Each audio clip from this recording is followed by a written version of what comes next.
Hey gang, this is your boy the Media Shadow. Okay, so here's the thing. What you're about to see is a recording I took on the 3rd of January 2020, and I can't really recommend you watch this video for informational nor entertainment value. What I plan on doing is a highlight reel of the speakers of this anti-war with Iran protest, which was put together by the Portland Democratic Socialists of America, where I can give counterpoints to the stupidest things they said that night. But this video is just the raw recording I did with my shaky-ass hand holding my own phone for 45 minutes in the cold winter air. I'm only bothering to post it on YouTube just in case one of you is so masochistic enough to want to listen to their shitty chanting and insane revolutionary anti-capitalist ideology for, I don't know. But here I go, putting it on the internet forever for posterity. Enjoy, I guess. War machine! Stop the U.S. war machine! Stop the U.S. war machine! Stop the U.S. war machine! Stop the U.S. war machine! Stop the U.S. war machine! Stop the U.S. war machine! Thank you all for coming out tonight to stand up against the U.S. war machine in the Middle East yet again. We saw this same pattern leading up to the Iraq invasion in 2003. They said they had to do it preemptively. They said we would be greeted as liberators. Nearly 2 decades later, we have hundreds of thousands of dead Iraqis and no end in sight. That is by design. The architects of these endless wars want them to be endless. What did we see last night? After the assassination of the Iranian general in Iraq, we saw Raytheon stocks go up, Lockheed Martin, Northrop Grumman, all of Boeing, all of the weapons manufacturers. Oil is at an 8-month high. Police in cities like Los Angeles and New York are upping the security state to, quote, ward off terrorism. This is by design. This is not about democracy or freedom. This is not about protecting the Iraqi people, the Iranian people, or even the American people. This is about money and power. A saying we have on the left is no war but class war. What do we mean by that? We mean no war for oil. We mean no violence for profit. We mean no war, but the war we are forced to wage to take back what is ours from the ruling class. Military wars, like the one we are here to protest against, are waged by the ruling class, but they are fought by the working class. Military recruiters recruit poor kids. They prey on working class kids, increasingly immigrant kids. Kids who have more in common with the people who they are sent to kill than with the monsters who are sending them there. We have brought so much death and destruction to the world. It is our duty here in the heart of the empire to stand up against it. When we invaded Vietnam, millions of people resisted in the streets. When we invaded Iraq and Afghanistan, millions of people resisted in the streets. And they were right. They were right. But it didn't matter because we won't defeat the U.S. empire by being right. We have to organize beyond this. There are so many more anti-war activists here tonight. In DSA, we have an anti-imperialist working group. We're meeting next week. Come talk to me about it. We have to organize beyond getting in the streets. Getting in the streets is the first step. If you work for a media organization that is pushing Trump's lies, go on strike. If you work for a weapons manufacturer, go on strike. Walk out. If you work at a port that is shipping these weapons, go on strike. If you are in the military, disobey orders. If your job is at all connected to the war machine, you are the ones with the power to stop this. Go on strike.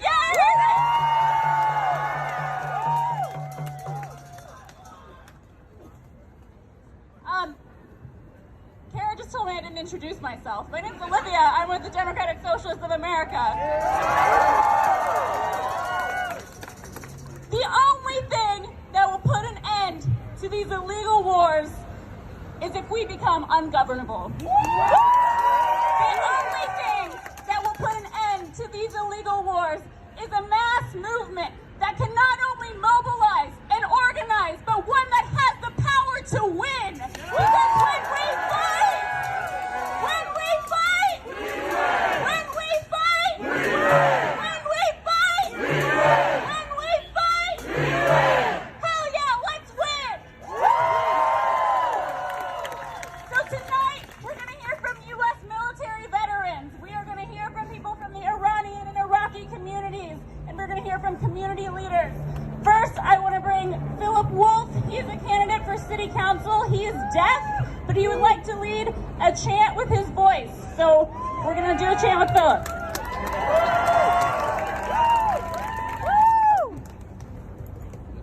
Okay. I try my best to speak the best I can. Don't bear with me, okay? Follow me. Goodbye. Stop war! Stop war! Stop war! Stop war! Stop war! Stop war! Stop war! Stop war! Stop war! Stop war! Stop war! Stop war! Stop war! Stop war! Stop war! Stop war!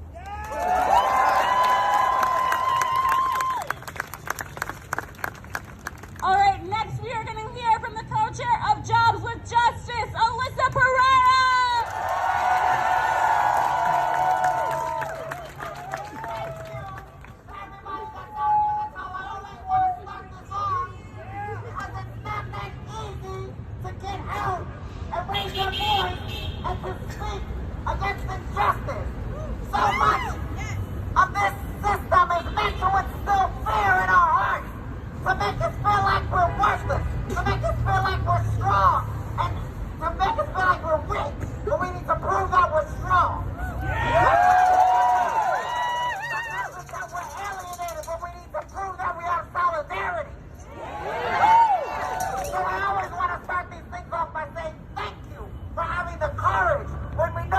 So many people that are alienated and who are afraid. There are cities all across the world that are doing this today, that are coming out and saying, no war on Iran. So in the beginning of the rally, when we're all here, when we have our lights on, I want to make sure that when they tell the story, it's definitive.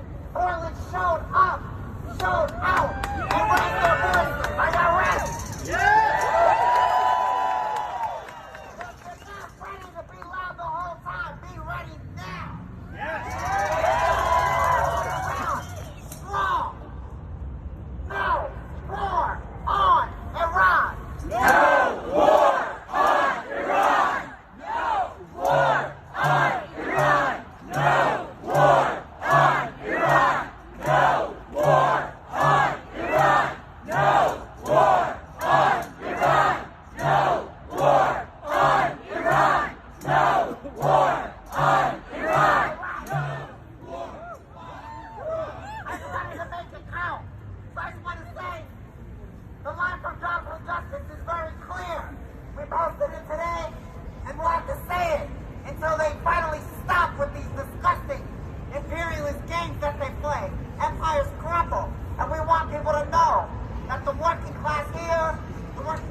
racist war has got to go. Hey, hey.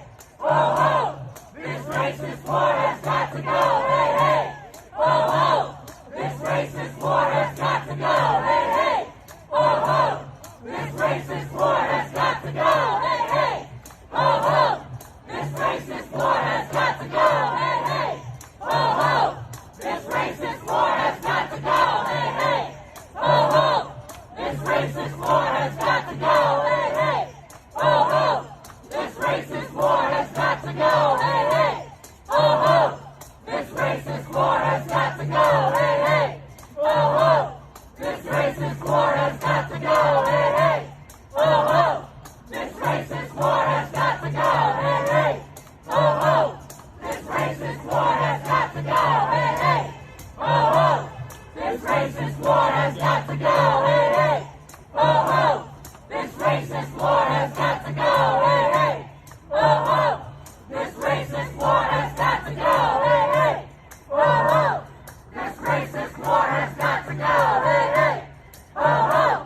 This racist war has got to go. Hey, hey. Ho, ho. This racist war has got to go. Hey, hey. Ho, ho. This racist war has got to go. Hey, hey. Ho, ho. This racist war has got to go.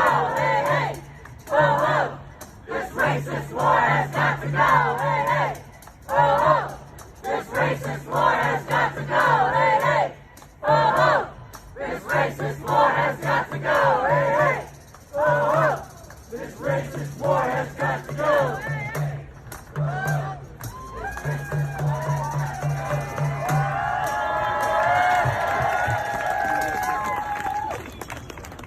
All right, next we are going to hear from a U.S. military veteran and DSA member, Mitch. Where is Mitch? Here he is. Give it up for Mitch.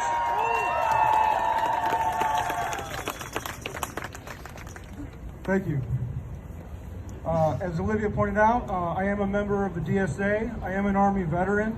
I am an anti-fascist, and I am anti-war. I am here today, standing in front of this federal building, to speak out against yesterday's assassination of Qasem Soleimani. I can't say it, but I'm going to try.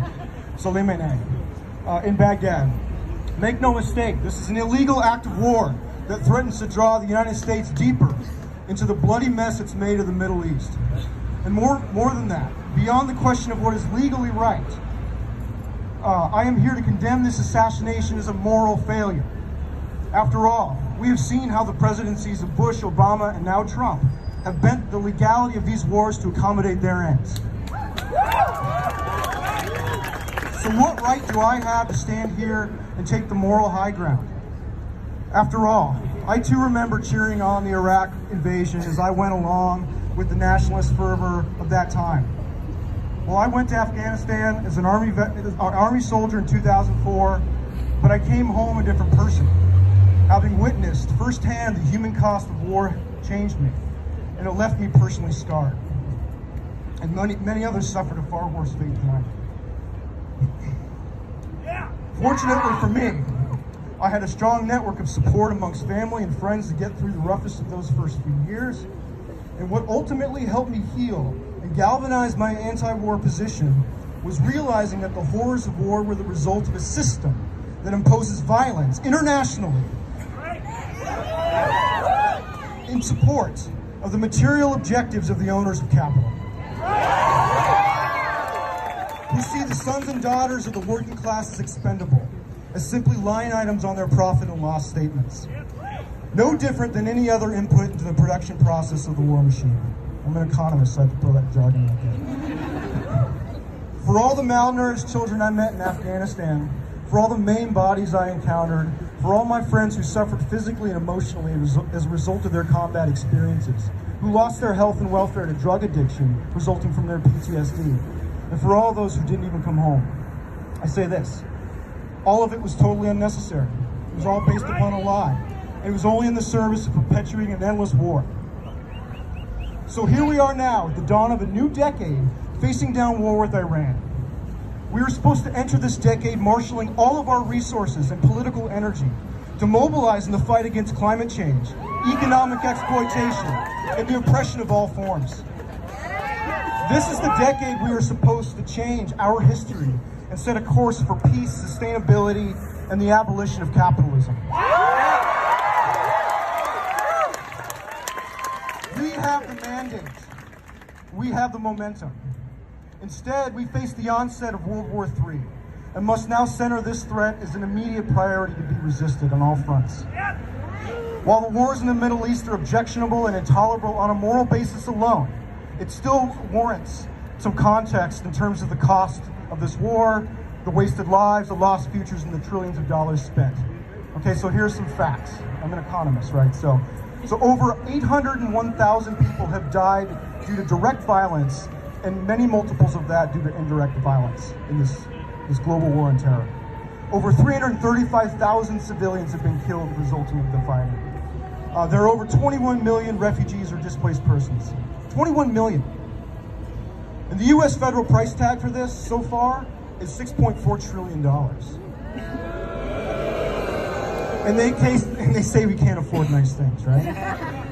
So these figures should rattle the bones of any good person. This is the cost of war today, and there is no end in sight. Okay, so it is clear that we do not have a coherent anti-war resistance in this country. For if we did, the 24-hour news cycle would be dominated by discussion and analysis of the implications of the Afghanistan papers, which detail how despite the price and despite the self-awareness among the military leadership themselves, that the war was a failure and unwinnable. The popular narrative remained that we have to continue and we are making gains, ever so incrementally. So we've heard this from 3 presidencies now, that victory is just around the corner. And we have this maintenance of the lie that the occupation of the Middle East is something that can be won, as if that has any practical meaning for working class people here and abroad. So I say enough is enough! To wrap it up, I say to you as a veteran of the war in Afghanistan, no war in Iran! Not in my name! Shut it all down and bring them all home. Shut it all down and bring them all home. So if you're a veteran and you share my views, then I say to you, you are not alone, and please join us.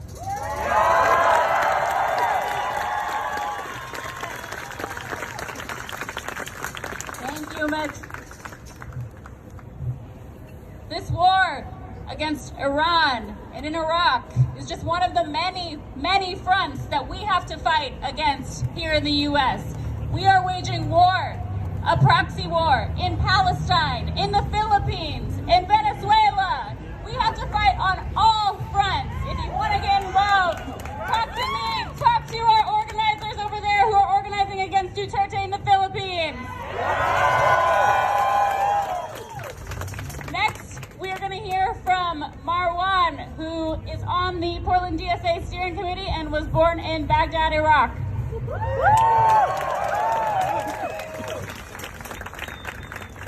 Thank you. Happy New Year to all my fellow Portlanders. It's a somber New Year immediately. It's a shame and a travesty that we have to come together in a new year full of hope for a new people-oriented politics to emerge on the American political scene, to instead have to wrestle against the dread of a new front of war that is appearing to open right before our eyes. My name is Marwan Abadi. I've grown up in Portland from a young age. I'm now in my early 30s and I'm a member of the local chapter of the Democratic Socialists of America, which I serve on the steering committee.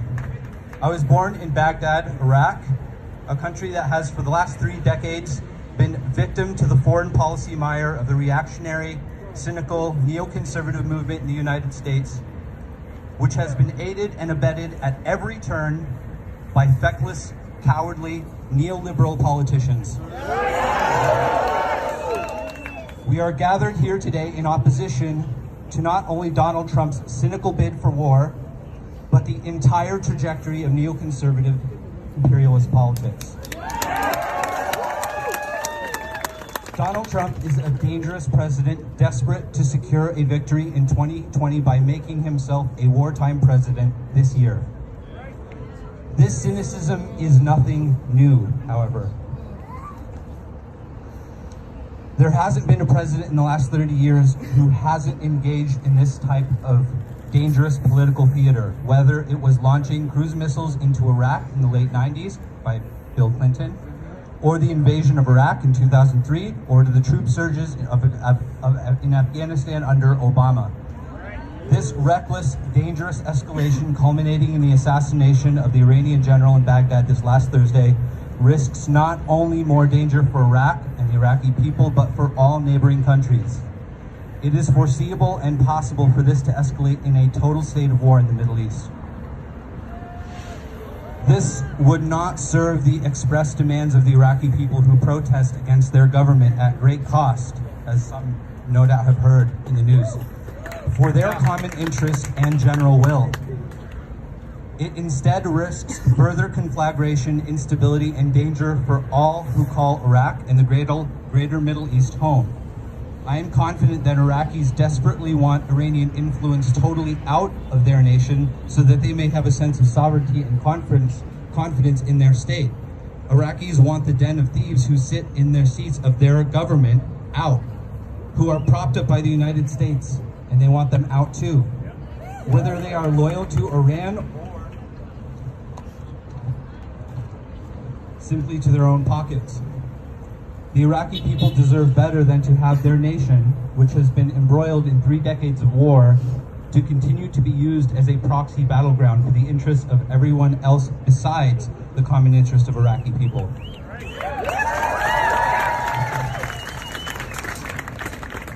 Iraqis want their national resources to be used to build their country, to build institutions to serve the people, to regain guarantees for their life, liberty, and dignity.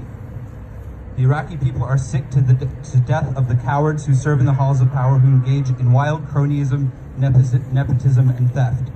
They are tired of the joke of a sectarian government propped up by the United States. They are tired of Iran, Turkey, Saudi Arabia trying to hedge their interests against the sovereignty of their nation. Starting a war with Iran and turning Iraq into a battleground to be sacrificed in a proxy conflict is an unimaginable disaster. And we Americans must oppose this absolutely.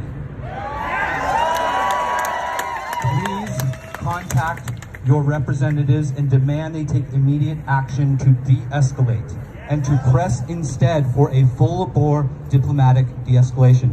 No one benefits from an escalated conflict besides the military-industrial complex, the global 1%, right-wing interests in Israel, and all the narrow interests of various Armageddon factions. Stand with the people of Iraq, Iran, the Middle East, and the United States, and the world by opposing this bid for war. Vote for Bernie Sanders in the Democratic primary and again in the presidential election. Refuse the status quo and do not let the days go by without speaking up about these issues. Keep the pressure up. Give a chance to a new world order where the interests of the people reign supreme over and above the interests of private elites. If these politics are sensible to you, fight the class war and join the Democratic Socialists of America. Thank you.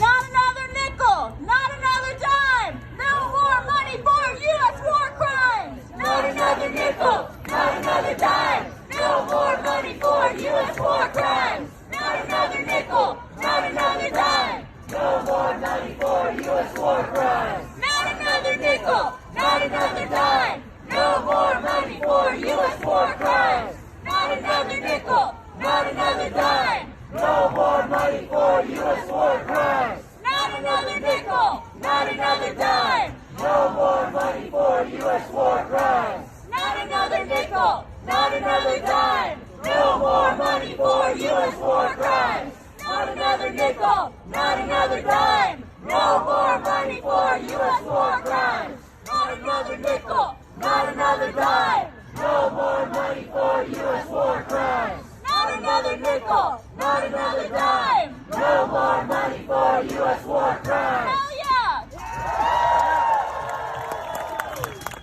So something Marwan said in his speech, he said contact your representatives. Wouldn't it be nice if we didn't have to beg our representatives every single time we wanted them to take action?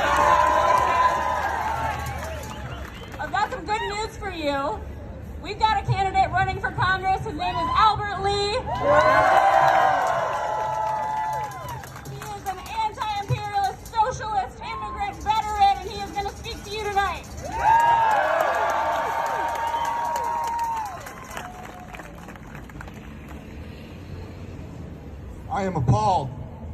see that you all are too. Now I gotta tell you, I'm not surprised. Now, I've studied political science, international relations, international law, international human rights law, but looking at this crowd around me tonight, I realized that it's pretty obvious that this was absolutely illegal. This was murder.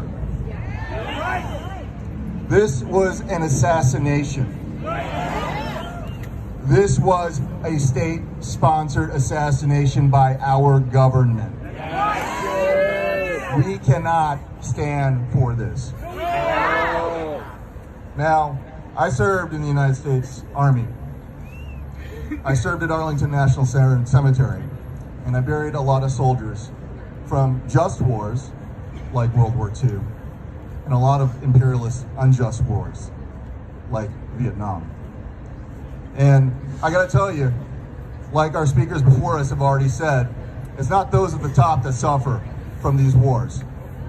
It's those that are on the bottom, that are black and brown, the poor, the working class. We're the ones that suffer from these wars. Here in this country as well as around the world. Now, I come from a military family. My father served in the Army as well. And that's one of the reasons why I exist, is because he was sent to Korea during the Cold War, during another part of our imperialist history. My wife, she served in the Army, and she served in a combat support hospital in Mosul, Iraq, having to deal with all of the injured soldiers that were there. Her father, before her, served in the Army. And I can tell you that all of us would not stand for this. None of us would stand for this.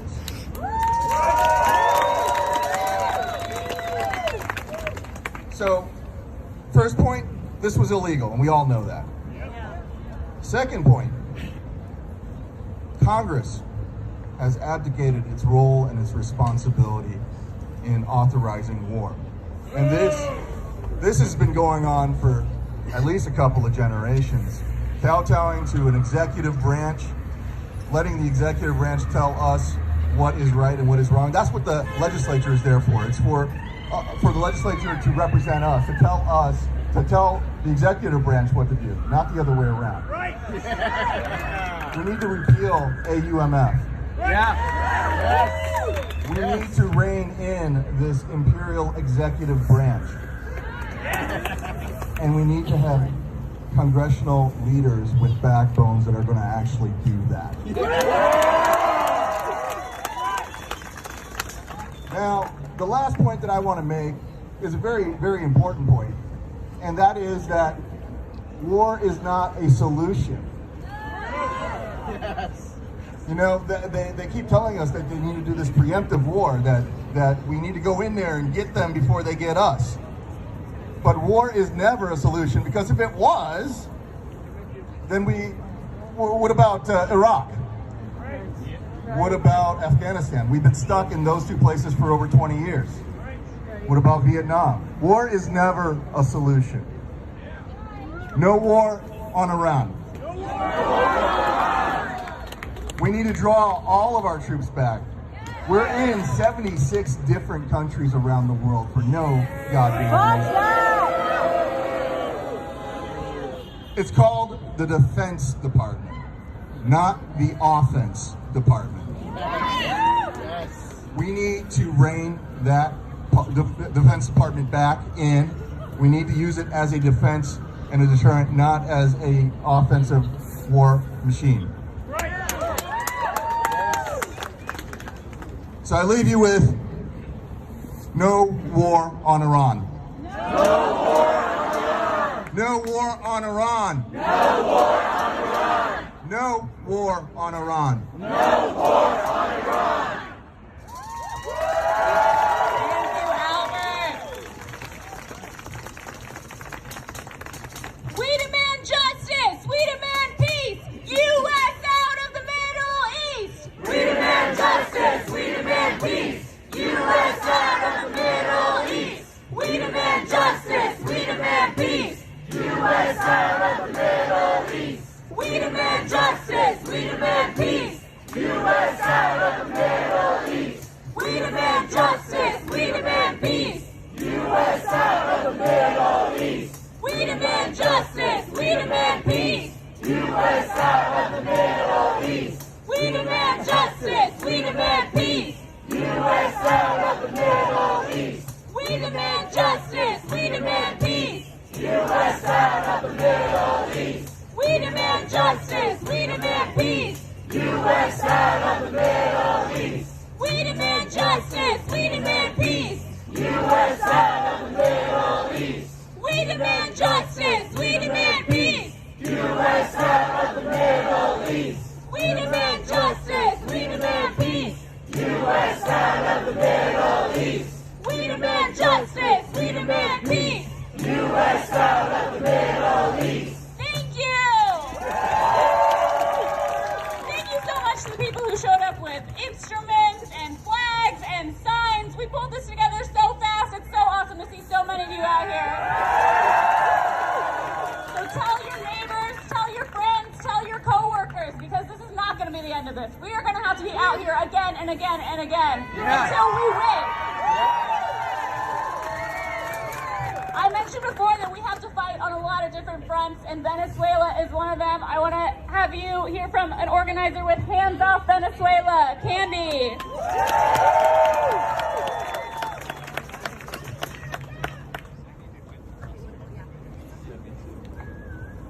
Hey everybody. The ruling class is vicious and not much restrained, right? The same people that are advocating for war would have thrown my ass in a cage 15 years ago when I was undocumented. It's comfortable with violence. It's used it domestically again and again. These are rich cultures in the Middle East. Destroying them, as in Iraq, as they'd like to do in Iran, opens the way further to cultural uniformity and capitalist exploitation. For both capitalist reasons, sale of armaments, access to markets, and to control our own population, U.S. ruling class needs to generate the fiction of enemies. To take it back to Hands Off Venezuela, the organization whom I'm representing, we must be mindful not to fall for the tired, though pervasive, pro-war corporate media narrative. The same one that spells out the evils of socialism, of anything besides liberal democracy, of the terrible glaring failures of Venezuela, which we know not to be true. Corporate media warns us of the evil Arab, the corrupt dictatorial Latino, the shifty Chinese, and of course the cagey Russian. A racial class who the US would otherwise approve did they not make the mistake of asserting a multipolar world, right? And this is what it's about. Iran, China, and Russia held joint military drills last week. The killing of Soleimani was as much of a reaction to that as to the Baghdad embassy protests, according to Black Agenda Report. We are moving towards a multipolar world, and that challenges U.S. political power. And that is an intolerable reality for this country's elite. So make no mistake, Clinton entered Iraq when he got impeached, and Trump is no different. This is the natural byproduct of a two-party rule. They are hand in hand. In fact, the only thing that gives me comfort is that John McCain is dead, so he can't enjoy this.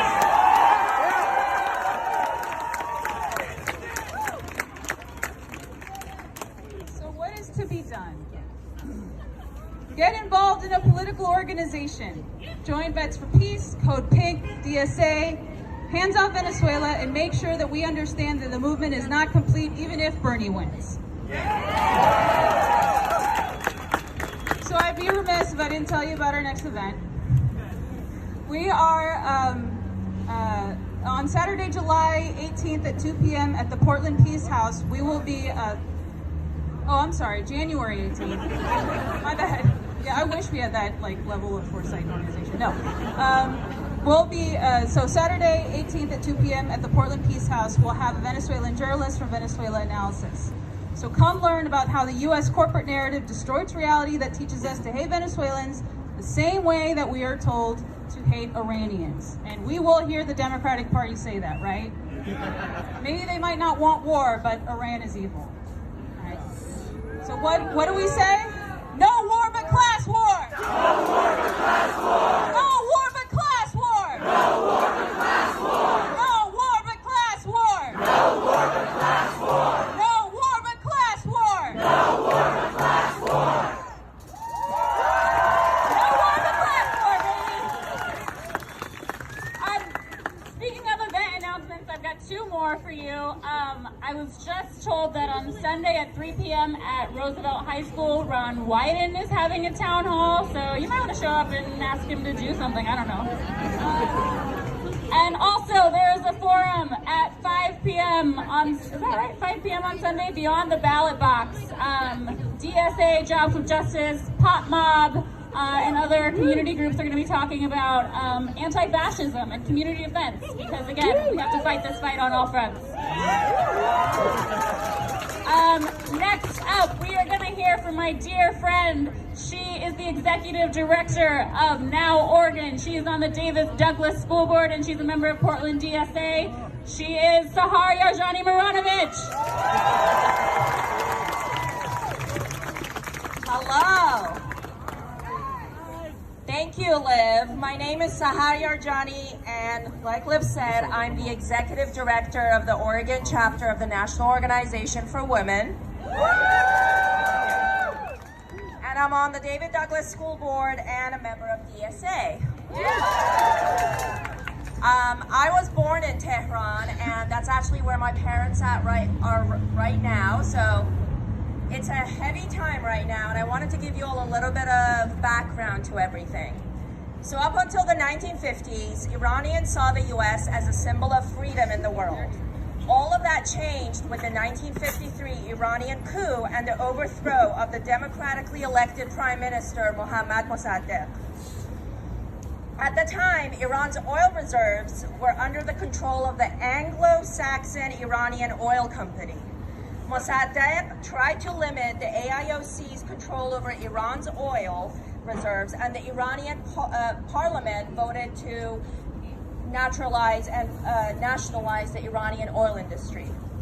In response to their corporate representatives being expelled from the country, the United Kingdom joined forces with the US and the CIA to remove Mossadegh from power and place a monarch, the last Shah of Iran, Mohammad Reza Pahlavi, into power. Pahlavi relied heavily on the support of the United States during his rule. This coup was the first covert action by the United States government to overthrow a foreign government during a time of peace. The lesson of the coup for U.S. policymakers was that unfavorable foreign governments could simply be replaced with dictators more conducive to U.S. interests. The 1953 Iranian coup served as a model to carry out similar CIA-led operations in Guatemala in 1954 and Chile in 1973. Pahlavi's 26-year rule ended with the 1975 Islamic Revolution. Now, many factors played in to the role, what caused the Islamic Revolution. As it goes, the rich were getting richer, the poor were getting poorer. The country was being led by an individual propped up and supported by a foreign government. Sound similar? His loyalty to his country and people was questioned. So after months and months of civil disobedience and protest, the Shah fled the country and fled to the United States. Given the United States' prior history with Iran in the 1950s, some Iranian revolutionaries were enraged about the U.S. giving refuge to this monarch that they wanted to bring and place on trial. In retaliation, a group of students took the staff of the U.S. Embassy hostage in November of 1979 for 444 days, ending on the day Reagan was sworn in as president.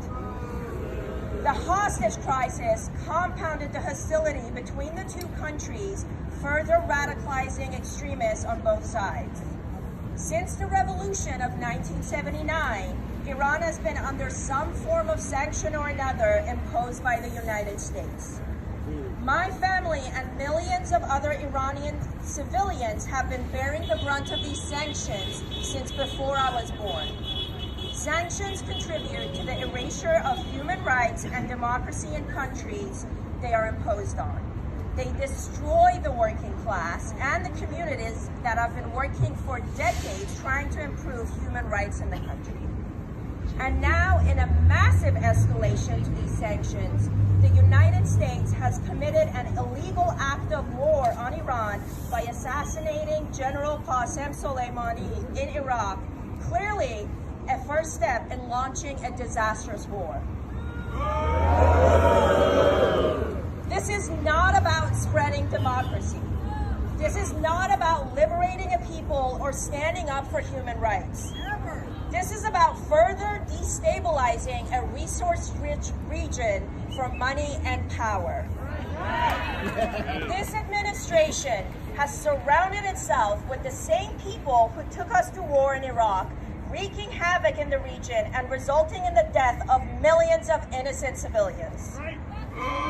These same individuals are now beating the drums of war against Iran and forming alliances with some of the biggest human rights violators in the Middle East and beyond to destabilize the region further. We can't afford to let this administration continue its warfare and interference into other countries. Millions of innocent people have died.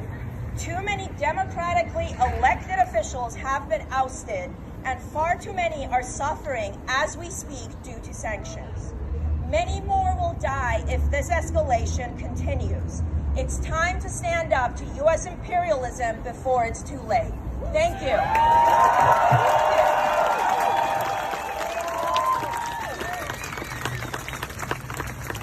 Stop the U.S. war machine! Stop the U.S. war machine! Stop the U.S. war machine! Stop the U.S. war machine! Stop the U.S. war machine! Stop the U.S. war machine! Stop the U.S. war machine! Stop the U.S. war machine! Stop the U.S. war machine! Stop the U.S. war machine! Stop the U.S. war machine! Stop the U.S. war machine! I've said it before, I will say it again, all of our struggles are connected. We are going to hear now briefly from the All African People's Revolutionary Party. Did I get all those words in the right order? Cool.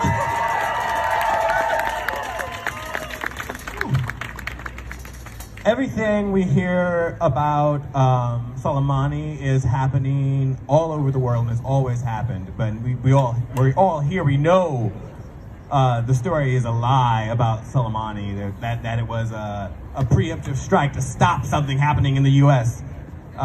That's bullshit. We know that's bullshit, but that's not the only thing that's bullshit.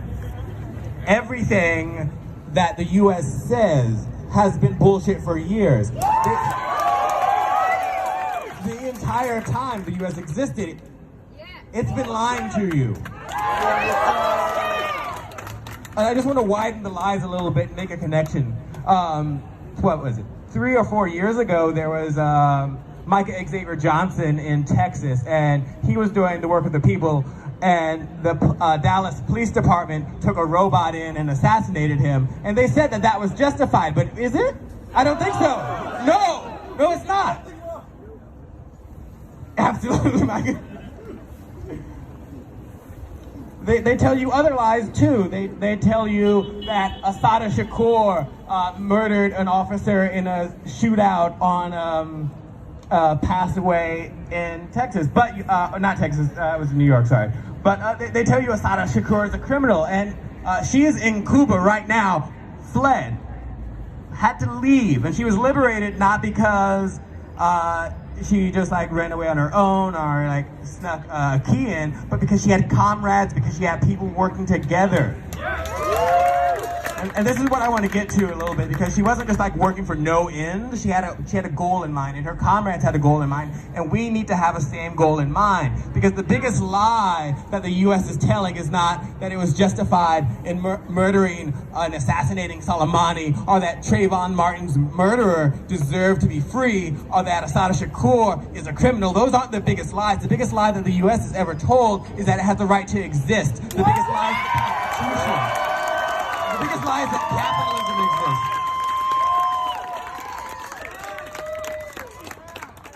exists. We need to get together. We need to come together and start organizing for real. We need to organize so that when one of us is caught up with bullshit charges, some of us can come out and free the other ones. We need to organize so that when our comrades in Iran and our comrades in Venezuela are trying to get in, they can get in. But we need to be able to get out too. We need to organize to destabilize the entire United States, because none of it should exist. And we have the blueprint too. If we look at the anti-colonial struggles in the past, we can see how shit went down and how we were able to win. Pete Buttigieg is running for president. I don't really fuck with like electoral politics, but last Saturday a video came out of this motherfucker saying the founding fathers thought slavery was cool and didn't know it was wrong. Yes. Let's talk. The point of all this is just to organize and just to take a look at history. The United States controls us militarily, and we know that. They control the production of food, but they also control the production of facts. And we need to go away from what the United States is telling us. If it's in your history book, it's not true. It was not Abraham Lincoln who freed the slaves. We freed our goddamn selves because we fought. It was a fight, and it was violent. And it looks like we have to do it again.